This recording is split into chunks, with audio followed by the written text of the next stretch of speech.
Assalamualaikum warahmatullahi wabarakatuh. Salam sejahtera, salam pintar IPG KJRI. Nama diberi Nurul Izzah Iziani binti Muhammad Zalbi dari kelas PSV Unit 1, ambilan 2023-2028. Hari ini saya ingin membentangkan persembahan bagi tugasan 2 bagi subjek GPPP 1092 iaitu pengantar pengajian pendidikan. Tajuk yang bakal saya bentangkan ialah pemanfaatan digital memperkasakan pendidikan holistik. Sebelum saya pergi dengan lebih lanjut, izinkan saya untuk mengucapkan ribuan terima kasih kepada subjek bagi pensyarah ini iaitu Puan Najwa kerana telah beri banyak dorongan dan bimbingan kepada saya untuk menyiapkan tugasan ini. Jadi, tanpa membuang masa, mari kita pergi kepada slide yang seterusnya. Sebelum kita pergi dengan lebih lanjut, apa kata kita ambil tahu sedikit apakah yang dimaksudkan dengan pendidikan. Jadi, menurut Kamus Dewan Bahasa dan Pustaka pada tahun 1993 mendefinisikan sebagai pendidikan ialah perihal mendidik. Selain itu, pendidikan juga ialah salah satu ilmu yang merujuk kepada ilmu didik, ilmu mendidik, didikan, latihan dan ajaran. Perkataan pendidikan berakar umbi daripada perkataan didik yang membawa maksud kepada ajar, bimbing, bentuk dan asuh. Jadi jelaslah bahawa yang saya terangkan tadi merupakan definisi bagi maksud pendidikan. Terusnya kita pergi kepada matlamat pendidikan. Matlamat pendidikan terbahagi kepada 3, iaitu yang pertama, pendidikan melahirkan bangsa Malaysia yang taat setia dan bersatu padu, serta melahirkan insan yang beriman, berakhlak mulia, berketerampilan dan sejahtera. Manakala pada poin yang kedua, pendidikan juga menyediakan sumber tenaga manusia untuk keperluan dan kemajuan negara pada masa akan datang. Dan yang terakhir, matlamat juga memberikan peluang kepada pendidikan kepada seluruh warga rakyat Malaysia tanpa mengira kaum, bangsa, agama. Jadi, itulah sedikit tentang pengenalan apakah itu pendidikan dan matlamat dalam pendidikan. Seterusnya, kita pergi pula kepada aspirasi dan hala tuju dalam pendidikan. Dalam bab ini, saya sentuh sedikit tentang standard kualiti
aspek yang seterusnya pada bahagian 4.4 di mana guru sebagai pendorong. Guru bertindak sebagai pendorong untuk meningkatkan motivasi serta kemahiran insaniah ataupun yang dikenal sebagai soft skill murid. Jadi, guru-guru bertanggungjawab untuk mengasah bakat-bakat ataupun mencukil bakat-bakat baharu yang ada di dalam diri murid-murid. Dari sinilah terlahirnya model-model insan yang pakar dalam bidang teknologi maupun digital hasil daripada cukilan bakat seorang guru. Seterusnya, pada aspek 4.5, guru dikatakan sebagai penilai. Guru juga berperanan sebagai penilai untuk mengesan tahap penguasaan murid. Ini jelas dapat dilihat dalam konteks pelaksanaan peperiksaan di dalam kelas ataupun pelaksanaan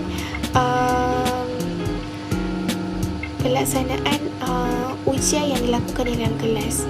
Jadi, guru berperanan sebagai penilai untuk mengesan tahap penguasaan murid di mana dari situlah guru dapat mengetahui adanya murid yang lemah dan juga adanya murid yang cepat dari segi pembelajaran, dan dari situlah guru-guru boleh membuat penambahbaikan dan memberikan sedikit penekanan kepada murid yang mempunyai penguasaan yang lemah. Seterusnya, pada aspek 4.6, murid-murid juga ataupun murid sebagai pembelajar aktif di mana murid bertindak sebagai pembelajar aktif untuk menguasai pengetahuan dan kemahiran serta mengamalkan nilai positif.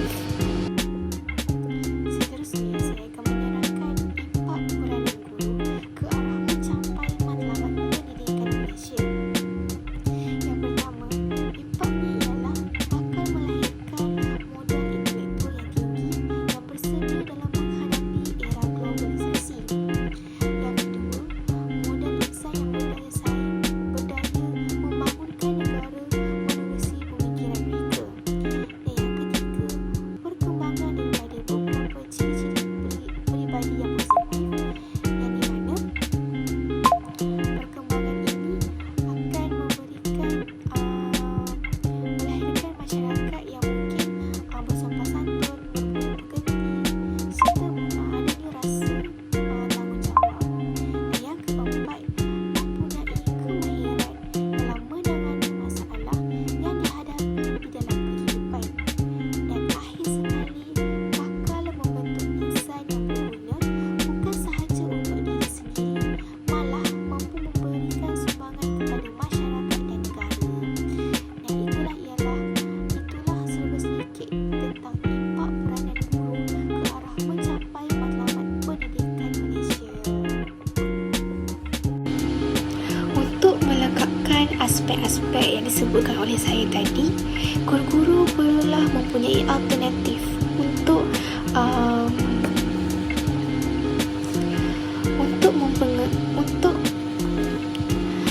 memenuhi aspek-aspek yang telah dinyatakan oleh saya tadi. Guru-guru haruslah meminta pertolongan ataupun adanya satu insentif baharu untuk mencapai aspek-aspek tersebut, dan antaranya ialah dengan penggunaan BBM ataupun dikenali sebagai bahan bantuan mengajar. Jadi, apakah itu bahan bantuan mengajar ataupun dikenali sebagai ABM? Alat bantuan mengajar merupakan segala ataupun suatu kelengkapan yang digunakan oleh guru atau murid untuk membantunya dalam menyampaikan pengajaran di bilik darjah. Ini merujuk kepada Brown J.W. Page pada tahun 1983. Bahan bantu mengajar juga bukan sahaja terhad kepada buku teks, papan tulis, kapur dan gambar-gambar sahaja, tetapi ianya merangkumi segala benda yang digunakan dalam pengajaran dan pembelajaran yang melibatkan semua panca indera dan apa sahaja yang dapat dialami oleh para murid ataupun para pelajar. Penggunaan BBM banyak memberikan impak dan kesan positif kepada guru. Antaranya, penggunaan bahan bantu mengajar ataupun BBM sememangnya akan memberikan impak yang positif terhadap murid.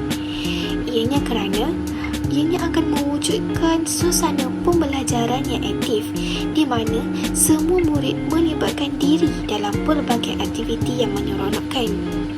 Dari segi interaksi pula, penggunaan BBM yang berpusatkan murid akan menggalakkan interaksi yang lebih berkesan dalam proses PDP.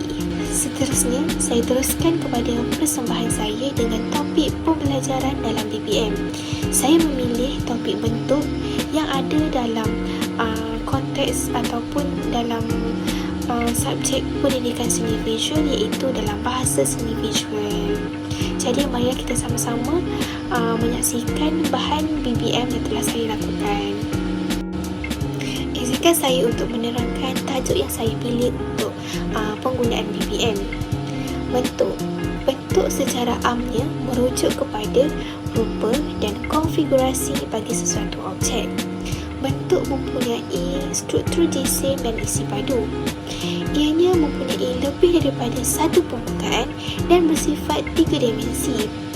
Bentuk juga merupakan satu unsur yang amat penting dalam penghasilan karya seni yang bersifat realistik. Penggunaan unsur-unsur seni yang lain dapat digunakan bagi menghasilkan bentuk seperti garisan, rupa, jalinan, ruang dan warna. Dan inilah alat bantuan mengajar yang telah saya hasilkan yang diberikan nama sebagai Mix and Match. Mix and Match ini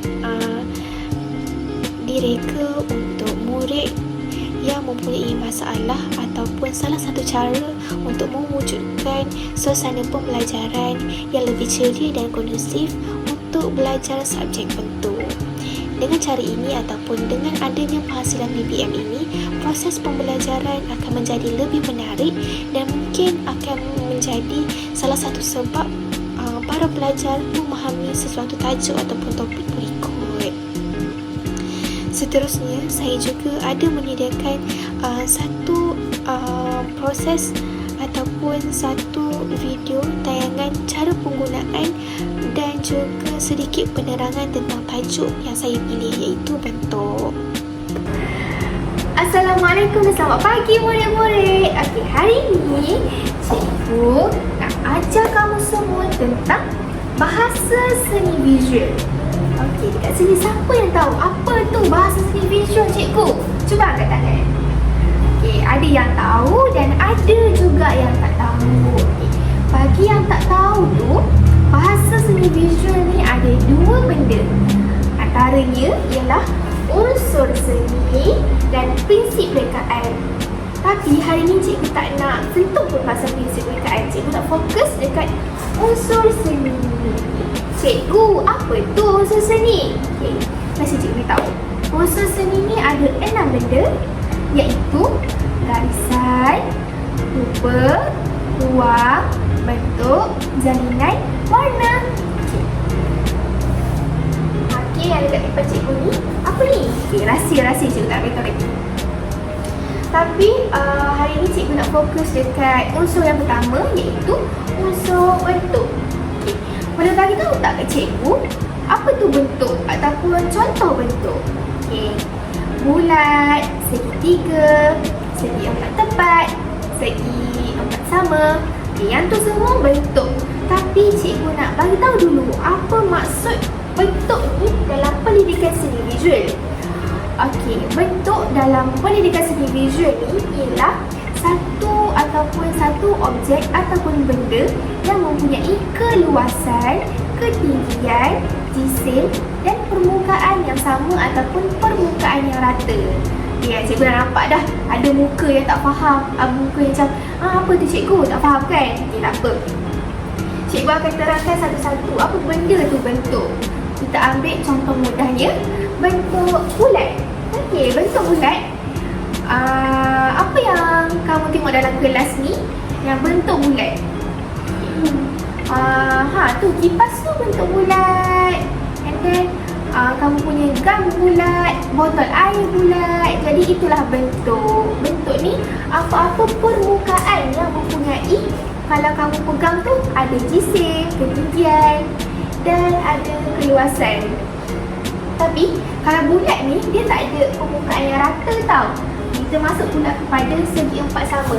Segi empat sama dia ada 4 permukaan. Dekat sinilah yang cikgu cakap tadi, adanya permukaan yang sama, maksudnya permukaan yang rata. Okey. Terusnya segi empat sama. Segi empat sama ni sama je macam segi empat tepat, tapi dia cepak sikit, dia kecil sikit. Okey. Dan segi tiga macam bentuk piramid. Okey.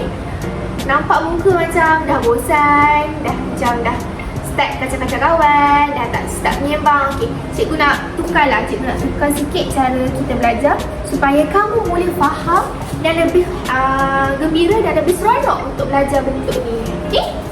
Jadi kita mulakan dengan permainan. Okey, cikgu nak seorang wakil datang kat depan. Tangan dekat kawan-kawan kamu ni. Okey, cara bermain ni, kamu pilih satu bentuk dekat dalam ni dan kamu teka bentuk tu dekat arah yang mana. Okey? Okey. Bentuk mata. Bentuk mata? Bentuk mata. Okey, cikgu.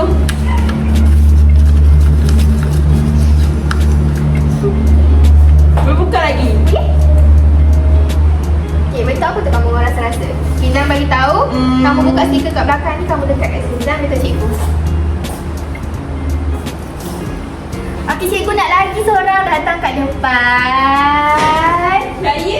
Okey, datang cepat.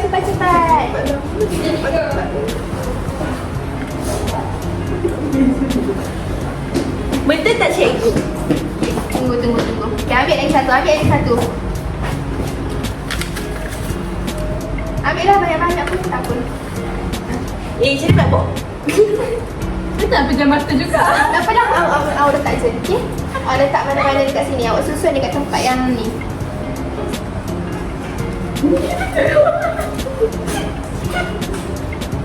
Kamu ni apa ni jangan main-main. Tengok cikgu duduk depan tu. Hai, fokus.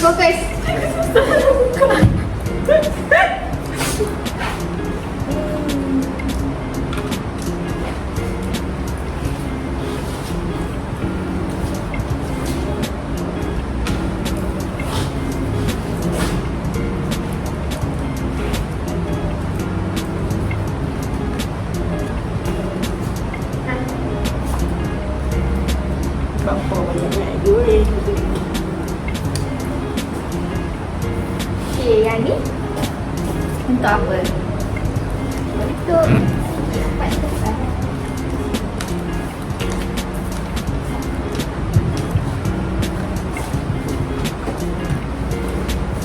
Wah.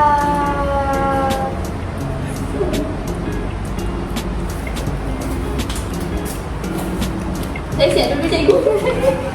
Okey, dari sini cikgu nak set. Betul ke tak kamu buat ni?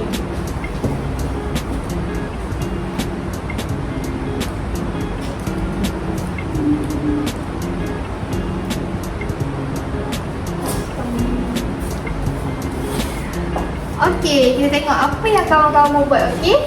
Segitiga bentuk dia pizza. Betul tak? Betul. Okey, segitiga bentuk dia cheese. Betul tak? Betul. Segitiga bentuk dia layang-layang. Betul. Okey, bulat pula. Bulat. Apple. Betul ke? Apple ni bentuk bulat? Dah. Bukan. Betul. Betul lah. Apple kan bentuk Kamu bulat. salah buat. Betul. Dia ni bulat ni bentuk apple. And then bola betul tak bentuk bulat? Betul. Tembikai ni bentuk bulat. Bear ni bentuk bulat. Then segi empat sama. Ada 4 penjuru. Maksudnya contoh meja ada 4. Betul. Ni apa ni? Katul. Betul. Ni dadu. Betul. Okey, jadi kesimpulannya cikgu harap kamu fahamlah tentang Tahniah lah dulu. oh, tahniah. Tepuk tangan bagi kawan. Okey, tahniah. Okey, terima kasih. Okey, dah duduk. Tempat kamu balik. Coklat pun. Okey, jadi power, kamu faham tentang bentuk-bentuk yang cikgu ajar tadi. Ada 4 bentuk. Kita ulang balik apa yang kita belajar tadi. Ada 4 bentuk, iaitu bentuk segi 3, bentuk segi 4 sama, bentuk segi 4 tepat dengan bentuk bulat. Okey? Tapi cikgu pun ada nak tambah sikit. Dalam penelitian individu juga ada 2 bentuk yang kita kena tahu, iaitu bentuk konkret dan bentuk ilusi. Bentuk konkret, bentuk ilusi, apa tu? Bentuk konkret ini ialah bentuk sesuatu objek yang kita boleh sentuh. Jadi apa yang kawan-kawan buat tadi, contohnya meja. Meja ni bentuk segi 4 sama, tapi dia bersifat konkret, di mana kalau kita pegang meja ni, kita boleh rasa sentuh ataupun kita boleh rasa permukaan tu. Okey? Dan kalau permukaan ataupun bentuk ilusi pula merupakan bentuk yang kita tak boleh nak sentuh. Bentuk-bentuk ni wujud dekat dalam lukisan yang kamu lukis tu. Okey? Kalau macam ni pun boleh dikira bentuk ilusi, sebabnya kita hanya melihat, kita tak dapat rasakan permukaan tu. Jadi cikgu rasa kamu semua dah faham. Nanti balik rumah kita buat satu permainan. Kita lukis-lukis bentuk supaya kita boleh faham. Okey? Dan cikgu rasa, cikgu harap sangat kamu semua faham dan boleh kongsikan ilmu ni kepada kawan-kawan korang. Okey? Itu je daripada cikgu. Sekian, terima kasih. Kelas dah habis. Jadi itulah hasil daripada alat bantuan mengajar yang telah saya hasilkan dalam tajuk bentuk. Diharapkan dengan penciptaan DBM ini, proses pembelajaran di dalam kelas akan menjadi lebih menyeronokkan, dan juga salah satu sebab guru itu mencapai aspek-aspek yang tekan dalam SKPMG tadi. Dengan ini, tamatlah sudah persembahan saya, dan sekian, terima kasih. Assalamualaikum. Bye.